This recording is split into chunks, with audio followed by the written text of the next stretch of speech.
So we can walk in and say, hey, look, we've got all these issues that we need to tackle, and these are the things that we're going to go after. In the example where we've run into where there's hard drives that are failing.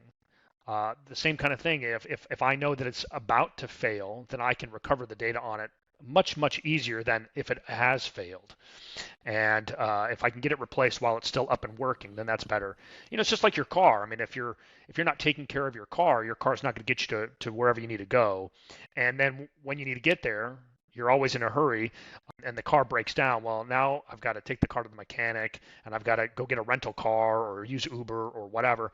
And it's a lot easier to just say, hey, well, let me go get my oil changed. Let me go get my tires rotated. Let me change those tires when they be replaced, so that that car is going to be there and ready for you whenever you need it. Now, of course, you might run over a nail on your way to work or something, so not everything can be prevented, but normal wear and tear maintenance can absolutely be handled. And it's the same with the network. If I'm making sure that there's security software and backups in place, that I'm doing preventive maintenance, making sure the patches are installed, and just handling day-to-day problems, the network will run pretty smoothly for the most part. But if you're neglecting it and not paying attention to it, well, it's going to fall apart. And then when you need to make payroll that Friday, and now the server's down, and now I Mm, can't get payroll out very easily, and now I'm mm. stressed out and freaking out and having issues. So doing that maintenance is critical.